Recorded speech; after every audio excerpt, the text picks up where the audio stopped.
नमस्कार साथियों।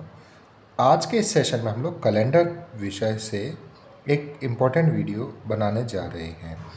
प्रश्न मैं आपके साथ ले रहा हूँ। ये कुछ प्रश्न हैं यूपी कांस्टेबल 26 अक्टूबर 2018 को शिफ्ट फर्स्ट में आया हुआ है। चलिए पढ़ते हैं।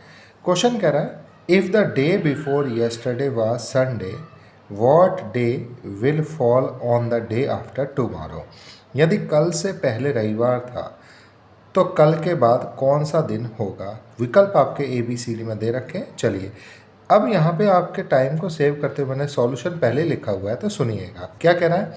यदि कल से पहले रविवार था तो कल से पहले रविवार था तो हमने कहा क्योंकि कल से पहले रविवार था तो कल कौन सा दिन रहा होगा, सोमवार रहा होगा। ठीक है, तो क्वेश्चन के अकॉर्डिंग हम लोग समझें तो प्रश्न ये कह रहा है कि कल से पहले रविवार था, तो मतलब डे बिफोर यस्टरडे आपके पास क्या था, संडे था।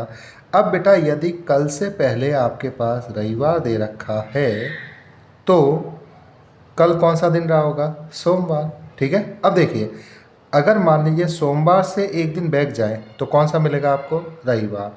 तो कल से पहले मतलब सोमवार से पहले कौन सा दिन था, रविवार था। तो आज कौन सा दिन रहा है, मंगलवार। ठीक है, अब यदि आज मंगलवार है तो प्रश्न का सवाल क्या कह रहा है, तो कल के बाद कौन सा दिन होगा। तो मीन्स आज यदि मंगलवार है तो मंगलवार के बाद जो दिन आएगा वो कौन सा आएगा, बुधवार। और बुधवार के बाद जो दिन आएगा वो कौन सा आएगा, गुरुवार। मीन्स हमारा जो करेक्ट आंसर होगा वो होगा थर्सडे, बी ऑप्शन। ठीक है, ये मैंने लिखा हुआ है, आप समझ पाए होंगे। प्रश्न एक बार वापस रिपीट करता हूँ। प्रश्न कह रहा था यदि कल से पहले रविवार था, तो कल से पहले रविवार था तो हमने मान लीजिए जो आपके पास कल जो दिन था वो कौन सा था, सोमवार था। अब अगर कल सोमवार था तो कल से पहले मीन्स एक दिन पहले चले जाएं तो कौन सा दिन आ जाएगा आपके लिए, रविवार। तो कल से पहले कौन सा दिन आ गया, रविवार। अब यदि बेटा कल आपके पास सोमवार था तो आज कौन सा दिन होगा, मंगलवार। तो आपने करेक्ट किया, मंगलवार। अब आज यदि मंगलवार है तो आने वाले एक दिन बाद कौन सा दिन होगा, बुधवार। और बुधवार के बाद कौन सा दिन होगा, गुरुवार। तो करेक्ट आंसर क्या हो गया आपके लिए, गुरुवार। ठीक है, चलिए अब आगे बढ़ते हैं एक और प्रश्न की तरफ और अगला प्रश्न देखते हैं। प्रश्न नेक्स्ट आपके पास दे रखा है सेकेंड, कह रहा है कि इफ, नेक्स्ट प्रश्न की लाइनें पढ़ रहे हैं। कह रहा है if 19 November 2003 is Wednesday. Means आपसे प्रश्न कहना चाह रहा है कि 19 नवंबर 2003 को आपके पास जो दिन है वो बेटा कौन सा दिन दे रखा है, बुधवार। Then what will be the day of the week on 25 मार्च 2011। तो 25 मार्च 2011 को सप्ताह का कौन सा दिन आएगा। तो इस तरह के प्रश्नों को हल करने के लिए हम लोग ऑड डेज की थ्योरी को काम में लेते हैं, अर्थात विषम दिन काउंट करना सीखते हैं। ठीक है, चलिए इसका भी कंप्लीट मैंने सॉल्यूशन लिखा हुआ है, स्टेप बाय स्टेप पढ़ते चलेंगे। देखिए क्या कह रहा है, इस तरह के प्रश्नों में हम कुल विषम दिनों की संख्या ज्ञात करते हैं, जैसा कि मैंने अभी वीडियो में बोला आपको। अब हम 19 नवंबर 2003 से 25 मार्च 2011 तक कुल विषम दिन मीन्स कुल ऑड डेज की काउंटिंग करेंगे। ये कैसे वर्क करेगी वो देखिएगा। अब नवंबर 2003 में विषम दिन गिनेंगे सबसे पहले। तो 19 नवंबर 2003 से कैलेंडर स्टार्ट हुआ ना, तो नवंबर में अगर अपन लोग कुल विषम दिन गिनेंगे तो आपके पास कितने दिन आएंगे विषम दिन, 11। ठीक है, बिकॉज ऑफ 19 नवंबर को 2003 और उसके बाद आपका डेट आएगी 20 और 20 के बाद जाएंगे नवंबर में, टोटल डेज कितने होते हैं, 30। तो आपके पास ऑड डेज कितने निकल के आएंगे, 11। और ऑड डेज की थ्योरी को यदि आप समझें तो ऑड डेज बेसिकली होते क्या है, क्या टोटल नंबर ऑफ डेज को 7 से डिवाइड करने के बाद जो रिमाइंडर ऑब्टेन्ड होता है, जो रिमाइंडर ऑब्टेन होता है उसको हम ऑड डेज बोलते हैं। ठीक है, तो नवंबर 2003 में आपके पास कुल विषम दिन कितने आ गए, 11। अभी मैंने 7 से डिवाइड नहीं किया सिंपली। ठीक है, अब दिसंबर 2003 में विषम दिन गिनेंगे तो दिसंबर में कितने डेज होते हैं बेटा, 31। 31 को इफ़ आप 7 से डिवाइड करोगे तो आपके पास 4 वीक्स फॉर्म हो जाएंगे और 3 ऑड डेज आ जाएंगे, बिकॉज रिमाइंडर कितना ऑब्टेंड होगा 3, तो 3 ऑड डेज। ठीक है, तो दिसंबर में 3 ऑड डेज लिख दिए, समझ पा रहे होंगे। अब 2004 में मीन्स कंप्लीट ईयर 2004 में कितने ऑड डेज आएंगे, तो because of 2004 is a leap year. अब लीप ईयर में टोटल डेज कितने होते हैं 366।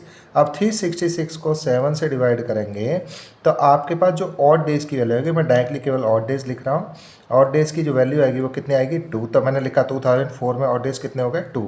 तो मीन्स फर्स्टली हमने नवंबर मंथ में ऑड डेज काउंट किए, देन आफ्टर दिसंबर मंथ, तो हमारे पास ये 2003 ईयर कंप्लीट हो गया।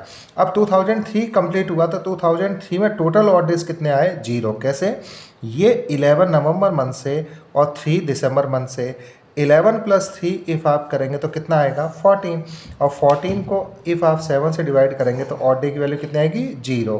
तो आपके पास 2003 में ऑड डे कितने होंगे 0, 2004 में मैं बोल चुका हूँ कितने होंगे 2, 2005 में जाएंगे तो कितने आएंगे 1, लाइक 2006 में ऑड डेज कितने आएंगे 1, 2007 में ऑड डेज 1, और 2008 ध्यान दीजिएगा ये लीप ईयर है। कैसा ईयर है लीप ईयर, तो इसमें ऑड डेज आपके पास कितने आ गए अगेन 2। ठीक है, 2009 में अब आप मूव कर रहे हैं तो 2009 में आपके पास ऑड डेज कितने आ गए 1, 2010 में गए तो ऑड डे कितना आ गया 1।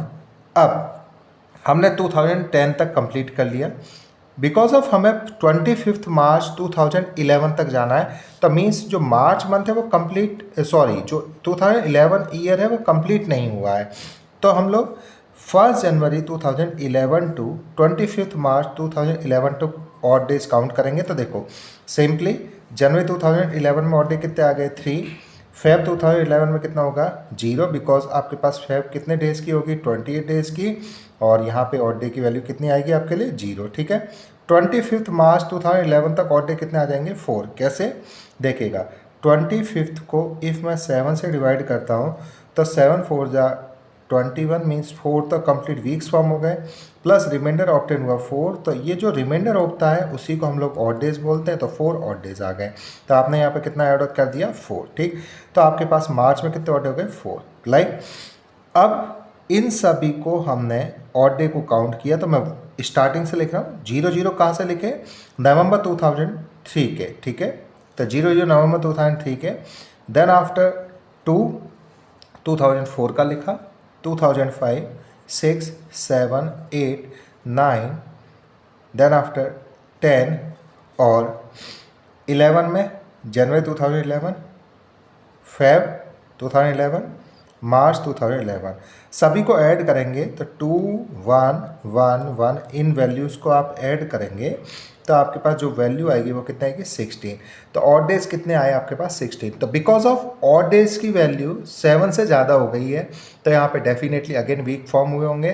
तो या आप ऐसे भी बोल सकते हैं कि जब भी ऑड डेज की वैल्यू 7 से ग्रेटर हो जाए तो आप उसको 7 से डिवाइड कर दीजिए एग्जैक्ट ऑड डेज की वैल्यू फाइंड करने के लिए। तो हम लोग यहाँ पे 16 को इफ़ 7 से डिवाइड करेंगे तो 2 वीक्स फॉर्म होंगे और हमारे पास जो ऑड डेज की वैल्यू बचेगी वो कितनी आएगी 2। अब हमने 19 नवंबर 2003 से लेकर 25 मार्च 2011 तक टोटल ऑड डेज काउंट किया और वो कितने आ गए आपके लिए 2। तो मीन्स हमें जो 19 नवंबर 2003 को डे गिवन था वो कौन सा डे गिवन था वेडनेसडे। तो आपके पास वेडनेसडे में इफ़ आप 2 ऐड कर देंगे तो वेडनेसडे + 2 करेंगे तो कितना आएगा आपके लिए फ्राइडे। तो ये आपके पास करेक्ट आंसर हुआ। तो होप सो आपने इन 2 क्वेश्चंस में किस तरह की अप्रोच रखनी चाहिए एग्ज़ाम में सीखा होगा। और यदि आप चैनल पे नए हैं तो चैनल को अवश्य सब्सक्राइब कीजिए और डिटेल में कंसेप्ट वाइज नॉलेज के लिए लगातार हमारे संपर्क में रहिए। वीडियो देखने के लिए आप सभी का बहुत बहुत धन्यवाद।